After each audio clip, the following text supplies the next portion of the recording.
General Siwach, ये आसिम मुनीर से मुलाकात और उसके बाद देखिए ये अटैक जो किया है अमेरिका ने, पाकिस्तान का किरदार कुछ हो सकता है क्या, या बहुत फार फेच्ड है ऐसा सोचना?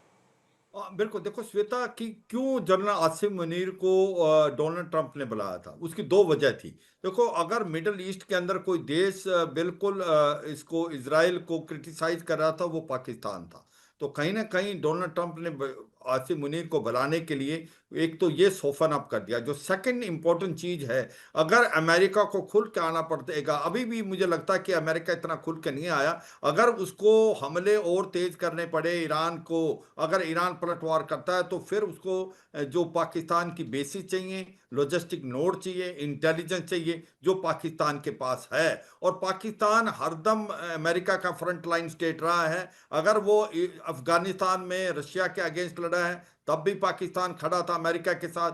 जब वो तालिबान के साथ लड़ा है, तब भी पाकिस्तान खड़ा था। तो पाकिस्तान पैसे के लिए कुछ भी कर सकता है, क्योंकि उसको आईएमएफ, वर्ल्ड बैंक से लोन लेने हैं। फाइनेंशियल एक्शन टास्क फोर्स को ग्रे लिस्ट में नहीं डाले, वो सब अमेरिका के पास उसकी चाबी है। तो मुझे लगता है कि ये बहुत बड़ा एक स्ट्रेटेजिक मूव था कि उसने पाकिस्तान के जो जनरल आसिम मुनीर को बुलाया, क्योंकि उनको मालूम है पाकिस्तान में असली पावर जो है वो आर्मी चीफ के पास है, ना कि शहबाज शरीफ के पास। वो कहते हैं हर देश के पास आर्मी है, पाकिस्तान में आर्मी के पास देश है। वहां पर असली पावर इस्लामाबाद नहीं, रावलपिंडी से। अब मुझे लगता है कि करेगा तो क्या करेगा, ये सबसे क्वेश्चन उठ रहा है ईरान का। देखो, ईरान कुछ तो करेगा, अगर नहीं करेगा तो फिर तो मुझे लगता है कि अमेरिका के उसने इंटरेस्ट पे अगर वार नहीं किया, तो फिर ऐसा लगेगा कि वो चिकन आउट कर गया। तो ऐसे में ये जो बेसिस है, वही मुझे लगता है कि सबसे बड़े सॉफ्ट टारगेट है।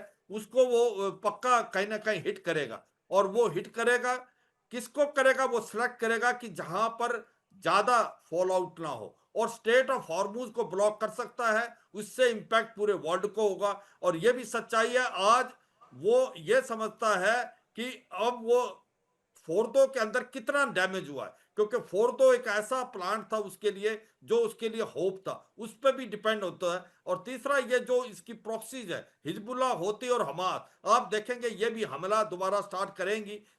मैं ये समझता हूँ ये कमजोर हैं, मगर फिर भी ये वार करना स्टार्ट करेंगी। मगर ये भी सच्चाई है कि ईरान के जो इजराइल के ऊपर हमले और तेज करेगा, क्योंकि अभी उसकी 15 से 20% जो मिसाइलें हैं वो एक आयरन डोम को क्रॉस कर चुकी हैं।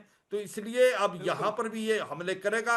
और ये भी जनरल सच्चाई है सिवाज, यही कहीं ना बात तो कहीं। ईरान की तरफ से भी कही जा रही थी कि ईरान भी ये कह रहा था कि देखिए अभी तो हमने स्टेज 1 ही शुरू किया, अभी तो हमने कुछ ही मिसाइलों का इस्तेमाल किया, अभी तो हमारे पास पूरा का पूरा जखीरा है। कहा जाता है कि 28 से 30 हजार से ज्यादा ईरान के पास अब भी मिसाइलें हैं। तो ऐसे में क्या पॉसिबिलिटी बन रहा है जनरल पांडे, अगर मैं ग्रुप कैप्टन पांडे आपसे पूछूं कि अभी खास तौर पर अभी के जो ताजा हालात हैं, अगर ये मान लिया जाए कि ईरान भी अब ज्यादा से ज्यादा मिसाइलें दागने लग जाए, तो जो तस्वीरें सामने आ रही है इजराइल से, ऐसा लग रहा है कि इजराइल में भी बहुत ज्यादा हद तक तबाही होनी निश्चित है।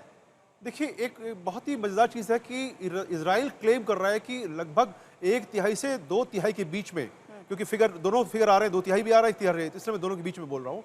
तो उनके जो मिसाइल लॉन्चिंग पैड्स हैं उनको उन्होंने डिस्ट्रॉय कर दिया है। अब अगर ऐसा है तो ये मिसाइलें कहाँ लॉन्च हो रही हैं, कैसे लॉन्च हो रही हैं? और निश्चित रूप से इनके पास जखीरा तो है, और उन्होंने ऐसे सेफ जगह अंडरग्राउंड लोकेशन में रखा है ताकि उसको डैमेज ना हो जब एक्टिव वॉरफेयर चल हो तो। लेकिन देखना यह है कि जब आप एक बार में 100 से 150 मिसाइलें लॉन्च कर रहे हैं और आपको एक लंबी पारी खेलनी है, तो क्या आप उनको, इन मिसाइलों को एक साथ समाप्त करना चाहेंगे? तो मेरे आकलन के हिसाब से नपे तुले तौर पर जो इंपॉर्टेंट टारगेट्स हैं, क्योंकि ये 100 से 150 मिसाइलें प्रोजेक्टाइल भेजने का उद्देश्य एक ही है कि जो 7 layer air defence system Israel का, उसको सैचुरेट करना और उसको भेदना। उसके लिए जरूरी है स्पीड, साथ में मास अटैक। तो मास के साथ अब हमने देखा कि उनके जो अभी अटैक हो रहे हैं, ट्रू प्रॉमिस 3 में जो अटैक हुए हैं वो बड़े प्रिसाइज हुए ईरान की। इसका मतलब ईरान ने पूरा तैयारी की है कि जो अटैक हो वो प्रिसाइज हो, कैलकुलेटेड हो। उसके बावजूद भी क्या वो चाहेगा कि जो अगर इजराइल अगर फॉलो करता है लंबा युद्ध के लिए, तो क्या ईरान टिक पाएगा इतने दिनों के लिए? तो मजबूरी उसके लिए है कि एक साथ सबको जो है बहुत ज़्यादा विभत्सक रूप में आगे बढ़ना थोड़ा सा मुश्किल होगी। लेकिन सबसे इंपॉर्टेंट चीज़ है जिसका आपने भी जिक्र किया कि जो उनके एक्सेस ऑफ रेजिस्टेंस हैं, क्या उनको एक्टिवेट करेगा? वो तीनों जो हमास, हुती और हिजबुल्लाह, इनको जो है इसराइल ने इस अटैक के पूर्व ही लगभग धराशायी कर दिया था, लेकिन उनको दोबारा एक्टिव करना, उनको रिक्वायर्ड रिसोर्सेज देना, ये इसके लिए भी एफर्ट करने होंगे। तो अगले 2-3 दिन में इसके लिए समय चाहिए होगा ताकि सब वो रिसोर्सेज उनके पास पहुंचे। तो एकदम से अटैक होना थोड़ा सा मुश्किल है, लेकिन इजराइल पर जो टारगेटिंग है मेरे हिसाब से वो अगले 24 घंटे में लगातार होती रहेगी। इजराइल पर इंटेंसिफाई भी कर दिया है हमला। शिवानी भी वहां से बता रही हैं कि किस तरीके से लगातार धमाकों की आवाजें आ रही हैं। अलर्ट्स जो हैं लगभग 30 से 40 बताया जा रहा है मिसाइलें ऐसी। अब तक की जो चुनौतियां थी शिवानी बड़ी अलग थी, क्योंकि उसमें आपको छोटे टेरर ऑर्गेनाइजेशंस या फिर हम कहेंगे कि ऐसे मतलब कोई बहुत बड़े ऐसे वेपन्स नहीं फायर किए जा रहे थे आपकी तरफ, तो वो अगर बराज भी आता था उसका तो उसको आसानी से निष्क्रिय किया जा सकता था।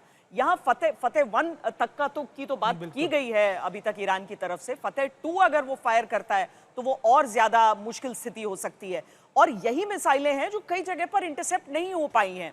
शिवानी,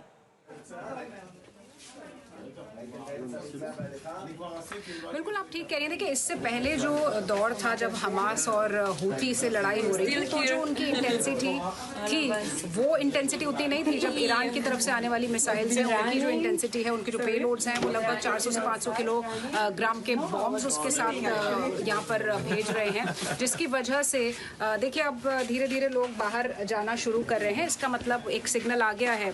देखिए, जिस तरह से लोग अब बाहर जाना शुरू कर रहे हैं श्वेता, इसका मतलब है कि बराज था मिसाइल्स का, उससे थोड़ी राहत मिली है। मैं चलती रहूंगी और मैं दिखाती रहूंगी कि किस तरह का यहाँ पर नज़ारा है जब मैं बातचीत आपसे कर रही हूँ। तो ये जितने भी लोग हैं ये बिल्कुल तैयार रहते हैं जो भी कुछ हो रहा है उसके लिए, और जो कमांड्स हैं होम फ्रंट की उनको खासतौर पर फॉलो किया जाता है। तो हम इस पूरे सिनेरियो में ये देख रहे हैं कि वाकई में जो आप कह रही थी श्वेता कि जिस तरह का ख़तरा पहले हुआ करता था, अब जो ख़तरा है ये उससे कहीं ज़्यादा बड़ा ख़तरा है। तो ये शेल्टर में जाना, शेल्टर में आना, और लोग ये कह रहे हैं कि अगर हमें दिन में 10 बार भी जाना पड़े तो हमें कोई आपत्ति इसलिए नहीं है क्योंकि हम जानते हैं कि इज़राइल के लिए ये बेहद ज़रूरी है। तो इस वक्त अब बाहर निकलकर और जानकारी जुटानी होगी कि आखिर ये जो बराज आया था वो कितना ज़्यादा घातक था या फिर किन इलाकों में गिरा था। तो अब मैं आपको दिखा रही हूँ, ये देखिए, ये पूरा तेल अवीव का इलाका है। अब लोग यहाँ पर बाहर आ रहे हैं, इसका मतलब जो अलर्ट्स थे उनको अब क्लियर किया गया है। और होम फ्रंट ने आज सुबह ही जो अपना सिक्योरिटी अपैरेटस है उसमें तब्दीली करते हुए इंस्ट्रक्शंस बदले थे कि जो पहले पार्शियल सिक्योरिटी थी अब उसको पूरी तरह से एसेंशियल एक्टिविटीज़ पर ले आया गया था, यानी कि बहुत ज़रूरी हो तभी बाहर निकलना है। जो एजुकेशनल इंस्टीट्यूट्स हैं वो बंद हैं, इसके अलावा जो वर्क प्लेसेस हैं वो बंद हैं। पूरी तौर पर जो फोकस अभी इजराइल का है वो अपने लोगों को सुरक्षित रखने का है और किसी भी तरह के खतरे से खुद को बचाने का है। तो ये पूरा देश एक साथ खड़ा है रेजिलियंस के साथ। लेकिन जो अंदेशा था ईरान की तरफ से एक नए मिसाइल लॉन्च का, उसका पहला फेज़ मैं इसलिए कह रही हूँ क्योंकि एक्सपेक्टेशंस और हैं थ्रू द डे। हो सकता है कई बार इस तरह के हमले हों क्योंकि चोट ईरान को गहरी पहुंची है। अमेरिका ने B-2 बॉम्बर्स से उसके बंकर्स को बस्ट करने का दावा किया है, उसके इंपॉर्टेंट न्यूक्लियर साइट्स को बस्ट करने का दावा किया है।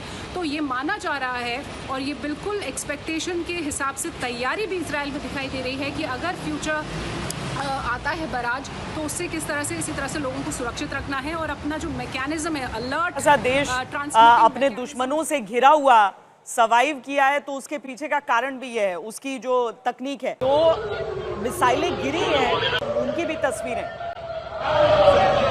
देखिए, यही तस्वीरें लगातार हाइफा से हो तेल अवीव के आसपास के इलाकों से सामने आ रही है। ये वो तस्वीरें हैं जो खुद इजराइल के लोग साझा कर रहे हैं कि कैसे ईरान की तरफ से 40 से ज़्यादा बैलिस्टिक मिसाइलें दागी गई, लेकिन कुछ ऐसी मिसाइलें थी जो इंटरसेप्ट नहीं हो पाई, वो हिट कर गई और उससे जो इम्पैक्ट हुआ है उसकी सीधी तस्वीरें हम आपको दिखा रहे हैं। तो देखिए, आमतौर पर जो इजराइल के प्रोटेक्शन की बात होती है उसको मल्टी लेयर में वो अलग अलग दूरी की और अलग अलग क्षमता वाली जो प्रोजेक्टाइल्स हैं, जो मिसाइल्स हैं, उन सबको फायर किया जाता है। उन्हें आसमान में वो निष्क्रिय कर सकता है, लेकिन 100% एफिकेसी कभी किसी एयर डिफेंस सिस्टम की होती नहीं है। आमतौर पर ऐसे क्षेत्रों में कम रहता है जहां पर या तो आबादी थोड़ी कम होती है तो वहां पर थोड़ा कवरेज कम होगा। तो इसीलिए जब इजराइल के भीतर हम बमों को गिरते हुए भी देखते हैं तो या तो वैसे जगह होते हैं, लेकिन जब आप सोचकर ईरान की तरफ से लक्ष्य बनाया जाता है, निशाना बनाया जाता है, तो वो अस्पताल की जो तस्वीर हमने देखी थी वो था। बिल्कुल। और श्वेता, एक और चीज बात आपने और मैंने डिस्कस किया था कि कैसे डिकॉय टेक्निक का इस्तेमाल इस समय ईरान की तरफ से किया जा रहा है। और ये एक और तस्वीर हम अपने दर्शकों को दिखा दें। ये हाइफा की तस्वीर है जहां पर आम लोगों की, आप कह सकते हैं, सिविलियन बिल्डिंग को एक जगह एक मिसाइल ने हिट किया है। लोग किस तरीके से वहां बाहर आए हैं देखने के लिए, क्योंकि अब सायरन लगभग बताया जा रहा है कि इजराइल में बंद हो चुके हैं। जो अटैक किए गए थे वेव्स के अंदर वो अब खत्म हो चुके हैं। तो लोग बाहर आकर उन तस्वीरों को कैप्चर कर रहे हैं अपने फोन में, जो दिखा रही है कि कैसे सिविलियन एरियाज में भी ईरान की तरफ से टारगेट किया गया। डिस्ट्रक्शन आप देख सकते हैं, बिल्डिंगों को कैसा नुकसान पहुंचा है, आसपास की गाड़ियों को कैसा नुकसान पहुंचा है, ये तस्वीरों में देखा जा सकता है। लेकिन लोगों की जान गई है या नहीं, या फिर कुछ घायल हुए कि नहीं, ये आगे पता चलेगा। लेकिन फिलहाल हम आपको ये बताएं कि इजराइल की जो प्रणाली है जिसमें लोगों को सूचित कर दिया जाता है समय रहते, लगभग 1 मिनट का समय होता है कि वो भागकर एक बॉम्ब शेल्टर में पहुंच सके। और बॉम्ब शेल्टर की दूरी उनके घरों से आमतौर पर इतनी ही होती है, इतनी बड़ी संख्या में बॉम्ब शेल्टर्स वहां होते हैं, तो मुमकिन है यहाँ पर जान का नुकसान ना हो। लेकिन उस मिसाइल की शक्ति आप समझ सकते हैं जो उस पूरी इमारत को एक खंडहर में तब्दील कर चुका है।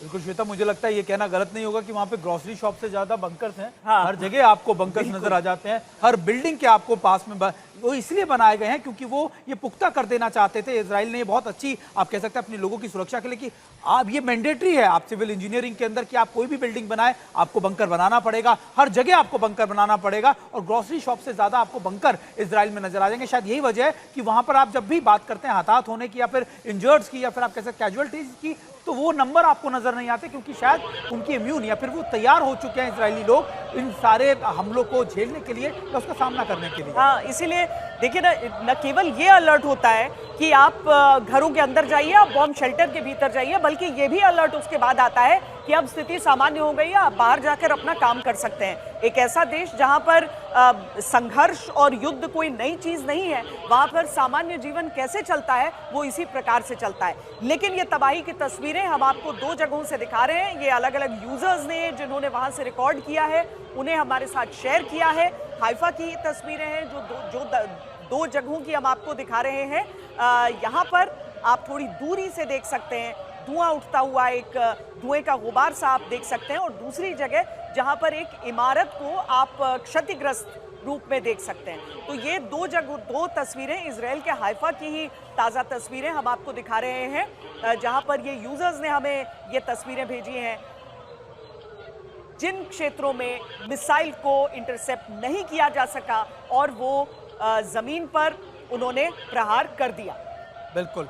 और देखिए जमीन पर प्रहार कर दिया। और ये हालांकि देखिए ये भी कहा जा रहा है श्वेता कि 40 से ज़्यादा मिसाइलें दागी गई थी, कुछ इंटरसेप्ट हो गई, कुछ इंटरसेप्ट नहीं हो गई। मैं डिकॉय टेक्निक की बात कर रहा था जो आप और मैं डिस्कस कर रहे थे कि कैसे ईरान ने एक बहुत अच्छी टेक्निक, एक स्ट्रैटेजी अपनाई। उसने क्या किया कि कई मिसाइलों के अंदर अपनी फेक एक्सप्लोजिव लगाकर भी उसने इजराइल के अलग अलग इलाकों में अटैक किए। इससे हुआ ये कि इजराइल के जो एयर डिफेंस सिस्टम्स थे वो फेक मिसाइलों को इंटरसेप्ट करने में और आप कह सकते हैं कि उनको इंगेज करने में लग गए, बल्कि जो रियल मिसाइलें थी जो एक्सप्लोजिव के साथ थी वो बाद में आकर गिरी। और यही वजह है कि हमें इजराइल के अंदर ज्यादा, आप कह सकते हैं, डिस्ट्रक्शन इस बार देखने को मिल रहा है, ज्यादा तबाही की तस्वीरें हमें देखने को मिल रही है। और ये इसलिए भी क्योंकि एक तरीके का आयरन डोम एग्जॉस्ट हो चुका है, 1.5 साल से ज्यादा का वक्त हो चुका है। आयरन डोम, आप चाहे अटैक होते हैं हिजबुल्लाह की तरफ से, हूती की तरफ से या फिर आप कह सकते हैं हमास की तरफ से, लगातार उसकी आप कह सकते हैं कि जो उसकी इंगेजमेंट है हमने देखी आयरन डोम की, डेविड स्लिंग की या फिर एरो की, लेकिन अब धीरे धीरे वो एग्जॉस्ट होने लग गया। उसकी जो कैपेबिलिटीज है उस पर भी कई बार सवाल खड़े होने लगे कि शायद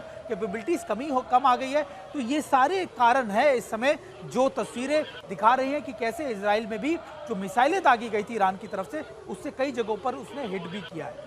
तो कैप्टन पांडे, क्या ये कहना गलत होगा, जो एक तो आकलन ये भी किया गया जो खासकर वॉल स्ट्रीट जर्नल की तरफ से भी लिखा गया और कई इंटरनेशनल मीडिया हाउसेस ने इस बारे में कहा कि इंटरसेप्टर्स की संख्या और इजरायली मिसाइलों की संख्या, इनमें एक गैप है। ईरान के पास ज़्यादा मिसाइल्स हैं, इनके पास इंटरसेप्टर्स उतने नहीं हैं। क्या ये आकलन सही है? देखिए, हम देख रहे हैं काफ़ी लंबे समय से इजराइल के जो डिफेंस लेयर्स हैं वो काम कर रही हैं लगातार और काफ़ी बेहतर काम कर रही हैं और पूरे विश्व का आकर्षण केंद्र बनी है। और वो अमेरिका भी उसको देखकर अब आयरन डोम की तरह एक गोल्डन डोम बना रहा है। तो ये कहा जा रहा है कि हालांकि उसका कवरेज काफ़ी डिफरेंट है और काफ़ी ज़्यादा है। अब एक और चीज़ बता दूं कि इजरायली एयर डिफेंस सिस्टम में एक और बहुत बड़ी खूबी है कि अगर जो प्रोजेक्टाइल आ रहा है, अगर वो रिहायशी इलाकों में या इंपॉर्टेंट प्लेसेस पर नहीं टारगेट हो रहा है, तो वो इसको इग्नोर कर देता है, ताकि उनका जो रिएक्शन है, रिटेलिएटरी मिसाइल जो लॉन्च होती है जो काउंटर करने के लिए, वो वेस्ट ना हो। तो इसकी ये भी एक उसमें गुण है। दूसरी बात ये है कि निश्चित रूप से लगातार आप फायर कर रहे हैं, तो उनके पास ये जो तासिर, जो जहाँ तक मुझे याद आ रहा है तासिर नाम है उन मिसाइलों का, जिससे अटैक करते हैं लोग, काउंटर करते हैं, उसमें कमी आ रही होगी निश्चित रूप से। और ये माना जा रहा है कि जो 14 जहाज़ों की खेप पहुंची है, तो कुछ उनके पास वो सब चीज़ें पहुंची होंगी जो कमी को पूरा कर सके। दूसरी बात यह है कि उनकी मेंटेनेंस की रिक्वायरमेंट जो है, कहा जा रहा था कि जो आयरन डोम और डेविड स्लिंग और एरोज जो हैं, ये लो RCS यानी कि ड्रोन या छोटे आकार के जो प्रोजेक्टाइल्स हैं, इनके भी आकार बहुत कम है, लॉन्चर्स हुए या जो ब्लास्टिंग मिसाइल्स हैं, इनका जो RCS है, रडार क्रॉस सेक्शन है, जो कि रडार को दिखता है पकड़ने के लिए, वो भी काफ़ी कम है। इन सब के मद्देनज़र जो है वो ये बच निकलने में कामयाब हुई, और हम देख रहे हैं कि तस्वीरें सामने जो आ रही हैं। और ये भी कहा जा रहा है कि लगभग 80 से 85% जो है इनकी सक्सेस रेट है, यानी कि अगर 100 मिसाइलें आ रही हैं इनके तरफ, तो ये एयर डिफेंस सिस्टम लगभग उसमें से 80 से 90 जो है मिसाइलों को जो है डिस्ट्रॉय कर देगा। तो इन सब के मद्देनजर निश्चित रूप से कोई भी सिस्टम फुल प्रूफ नहीं होता। और सबसे मजेदार चीज जिसका आप लोगों ने बहुत जिक्र किया कि डिकॉय का, मत भूलिए कि ऑपरेशन सिंदूर में भी भारत ने जो राफेल के और Su-30 के डिकॉय पाकिस्तान में भेजे, और जिन पर कि उन्होंने प्रहार किया। तो ये अब ये रशिया यूक्रेन वॉर में भी काफी हुआ कि डिकॉयज जो है लॉन्च किए गए। तो ये एक परंपरा के तरीके से ये चीजें